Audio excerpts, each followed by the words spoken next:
छिंजान से अद्विजय ने आरोही को अपनी गोद में लिटाया और उसके बालों को सहलाने लगा। जब आरोही को नींद नहीं आई तो अद्विजय बोला, क्या तुम कुछ करना चाहती हो? ये सुनते ही आरोही बोली, इतनी रात को आप क्या करना चाहते हैं? इस पर अद्विजय बोला, क्या तुम्हें उसे रात के बारे में कुछ भी याद नहीं है? ये सुनकर आरोही ने कहा, हाँ, मुझे कुछ भी याद नहीं है।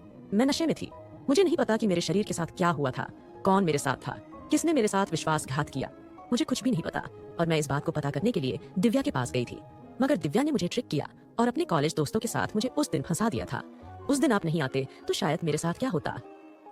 इस पर अद्विजय चुप हो गया, क्योंकि उस दिन सबसे पहले जो आरोही को बचाने आया था वो राहुल था। आरोही अचानक अपने बालों को समेटते हुए उठी और बोली, नींद नहीं आ रही है तो मैं अपना थोड़ा काम ही कर लेती हूँ, आखिर मुझे आपको भी पैसे देने हैं। ये सुनते ही अद्विजय बोला, लेकिन तुम मेरे पैसे सिर्फ सेक्रेटरी और मेरे पर्सनल ड्राइवर की जॉब करके ही चुकाना होगा। ये सुनकर आरोही ने कहा, ये किस तरह का धोखा है आपको? आपके पैसे चाहिए ना? वो तो मैं अपनी कुछ ड्रेसेस को लॉन्च करके कर सकती हूँ। इस पर अद्विजय ने ना में सिर हिलाया और ऑर्डरिंग टोन में बोला, अब तुम्हें ड्राइविंग सीखनी है। आरोही ने एक आह भरी और बोली, ये समाज एक लड़की से कितना कुछ एक्सपेक्ट करता है, अब मैं क्या क्या करूंगी। इस पर अद्विजय मुस्कुराकर बोला, तुम्हें अपने हस्बैंड को बस प्यार करने की जरूरत है, बाकी सारी चीज तो एक्स्ट्रा है जिन्हें तुम ना भी करोगी तो चलेगा, मगर अब जब तुम मुझसे प्यार नहीं कर सकती तो तुम्हें ड्राइविंग ही सीखनी होगी। ये सुनकर आरोही ने कहा, मुझे ड्राइविंग नहीं आती और उस दिन तो आपने तो मुझे कुछ ज्यादा ही अच्छे से ड्राइविंग सिखा देता उसी दिन। इस पर अद्विजय बोला, ठीक है, अब से तुम्हें दंश ड्राइविंग सिखाएगा। आरोही बोली, ये ठीक है। अद्विजय आगे बोला, मैं तुम्हारे लिए एक नई कार ऑर्डर कर दूंगा। ये सुनकर आरोही ने कहा, वेट, मेरे लिए नई कार क्यों लोगे आप? मुझे तो आपकी ड्राइवर बनना है ना, तो इसके लिए न्यू कार की क्या जरूरत है? इस पर अद्विजय बोला, बिकॉज अभी तुम्हें ड्राइविंग सीखनी है तो मैं अपनी एक्सपेंसिव कार्स तुम्हें तोड़ने फोड़ने के लिए तो नहीं दे सकता ना, इसलिए कोई सस्ती कार मुझे तुम्हारे लिए खरीदनी होगी। उसकी बात पर आरोही का मुंह बन गया। अगले दिन वो सभी मुंबई के लिए निकलने लगे। नीलमणि महल के कुछ नौकरों से आरोही का काफी लगाव हो गया था। उन नौकर और नौकरानियों ने अपने अपने हैसियत के हिसाब से आरोही, धानी और मिस्टी के लिए कुछ गिफ्ट्स अरेंज किया, जिन्हें पाकर आरोही और मिस्टी दोनों काफी खुश हुई। सौम्या अपनी दोस्त से अलग होकर काफी दुखी दिख रही थी। आरोही ने उसे उसकी नई मैरिड लाइफ के लिए बेस्ट ऑफ लक किया और जाने से पहले आरोही ने सौम्या को एक काम सौंपा कि उसे गांव की लड़कियों को कॉलेज भेजना है। उसकी इस बात पर मृत्युंजय बोला, हम उनके लिए रोज सुबह गांव में एक बस भिजवा दिया करेंगे। इस पर आरोही खुश हो गई। वहीं अब जाकर मिस्टी को रोना आया था। वो अपने भाई से गले मिली और वहां से वो सभी बैठकर चले गए। जाने से पहले धानी ने सौम्या के लिए अपने हाथों से बनाया हुआ एक कार्ड दिया, जिसे पढ़कर सौम्या काफी खुश हो गई थी। उस कार्ड पर धानी ने एक छोटा सा बेबी बनाकर प्यार से लिखा था कि उसे सौम्या मासी से एक छोटा सा भाई चाहिए। जब मृत्युंजय ने सौम्या के पीछे खड़े होकर वो कार्ड देखा तो उसके चेहरे पर जो नर्म भाव थे वो अचानक से सख्त हो गए। उसने सौम्या के कंधे पर हाथ रखा। सौम्या ने जल्दी से वो कार्ड छुपा लिया। मृत्युंजय बोला, अंदर चलिए। ये सुनते ही सौम्या उसके साथ महल में चली गई। कुछ देर बाद जब मृत्युंजय रूम में नहीं था तो सौम्या काफी परेशान हो गई। उससे महल में अकेला नहीं रहा जा रहा था। उसने अपनी माँ को कॉल किया। जब निहारिका जी ने सुना कि सौम्या महल में है तो उन्हें ये सुनते ही काफी तसल्ली हुई कि उनकी बेटी का घर अच्छे से बस गया है। उन्होंने उसे कॉल पर कहा, सौम्या, अब चाहे तुम्हारी जिंदगी में कुछ भी हो, तुम्हें तलाक नहीं लेना है। और दूसरी बात, तुम्हारे पति राजस्थान के कुंवर सा है, अगर वो कभी किसी दूसरी लड़की के पास जाते हैं तो तुम उनसे लड़ाई झगड़ा नहीं करोगी। हमारी तुम्हारी उनके सामने क्या ही हैसियत है, कहीं तुम लड़ाई करने लगी तो वो तुम्हें कहीं छोड़ ना दे। ये सुनते ही सौम्या बोली, माँ, आप ऐसा कैसे सोच सकती हैं? निहारिका बोली, मेरी जिंदगी में तुम्हारे बाप जैसा एक आदमी था, इसीलिए अच्छे से जानती हूँ कि आदमी कैसे होते हैं। तुम्हें बस अपनी शादीशुदा जिंदगी सुधारनी है, समझी? ये सुनते ही सौम्या ने अपनी माँ को कॉल पर अलविदा कहा और कॉल काट कर परेशानी से इधर उधर घूमने लगी। उसे इस बात से अब भी कोई चिंता नहीं थी कि मृत्युंजय उसके साथ चीट करेगा, मगर वो अब खुद कुछ करना चाहती थी। मगर ना ही वो आगे पड़ी हुई थी और ना ही उसे कोई ऐसा काम आता था जिसे करके वो अपने आप को बिजी रख सके। बोर होकर वो अपने बेडरूम से बाहर निकली और नीचे आई। नीचे उसने देखा कि मृत्युंजय के कुछ आदमी कामिनी को पढ़कर खड़े थे। कामिनी चिल्लाकर उसे छोड़ने की भीख मांग रही थी, मगर मृत्युंजय ने अपने आदमियों को सख्ताई से आर्डर दिया, इसे यहाँ से ले जाएं और किसी पागल खाने में छोड़ आए। ये सुनते ही कामिनी बोली, मृत्युंजय, मैं पागल नहीं हूँ तो तुम मुझे पागल खाने कैसे भेज सकते हो? ये सुनते ही मृत्युंजय ने अपने आदमी से फिर से कहा, इसका पागल होने का सर्टिफिकेट बनवा देना और ध्यान रहे उस पागल खाने से ये जिंदगी भर बाहर ना निकल पाए। नहीं मृत्युंजय, तुम मेरे साथ ऐसा नहीं कर सकते। मैंने तुम्हारे साथ आखिर क्या किया है? और मेरे पेट में वरुण का बच्चा है, तुम्हारे भाई का बच्चा, तुम्हें उसकी भी फिक्र नहीं है क्या? ये सुनते ही मृत्युंजय बोला, नहीं, वरुण हमारे सगे भाई नहीं थे और ना ही उन्होंने ऐसा कुछ किया है कि हम उनके बच्चे को पाले। आप अपने बच्चों को पागल खाने में पालिएगा। अलविदा। ये कहकर वो मुड़ गया। मृत्युंजय के आदमी कामिनी को वहां से ले गए।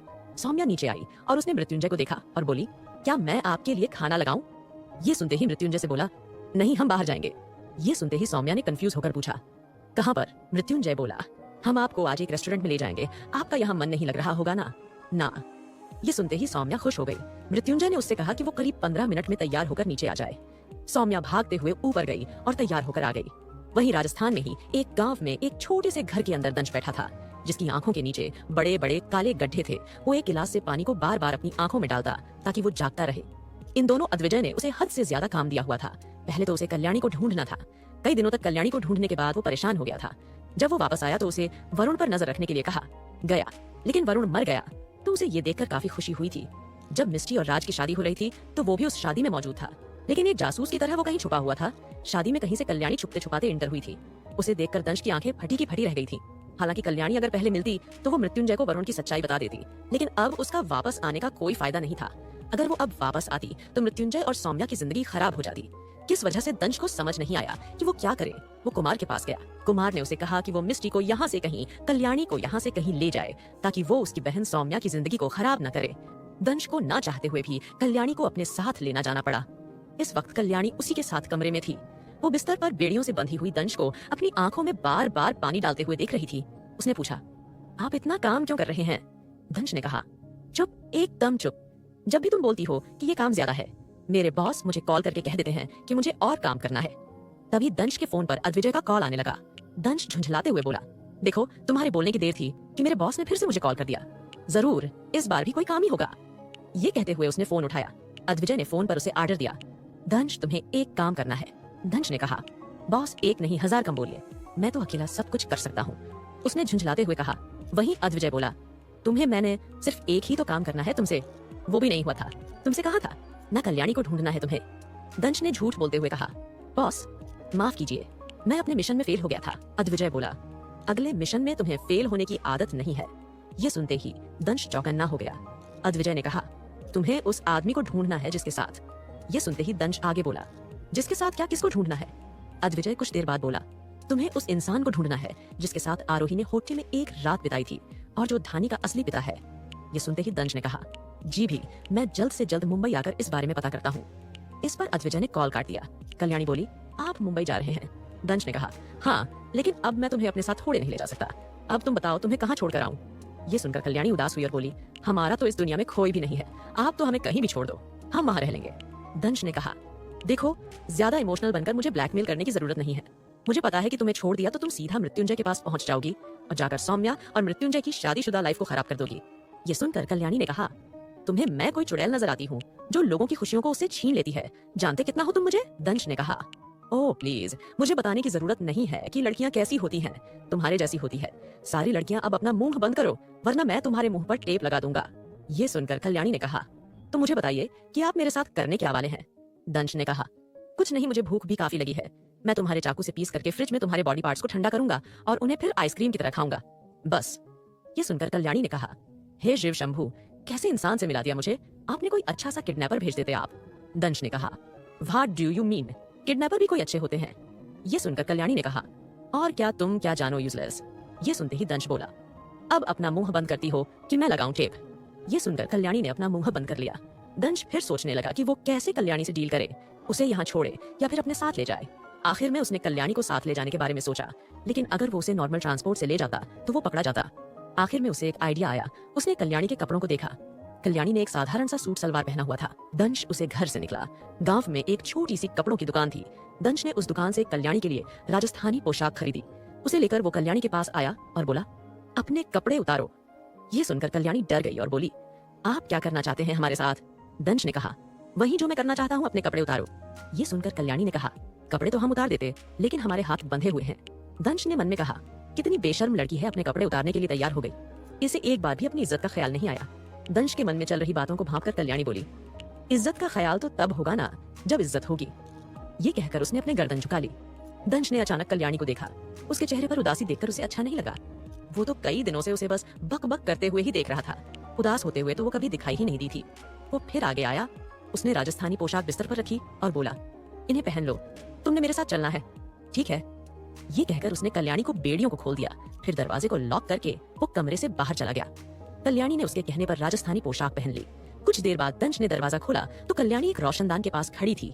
दंश भागकर उसके पास आया और बोला, क्या तुम इस रोशनदान से कूदकर भागना चाहती थी?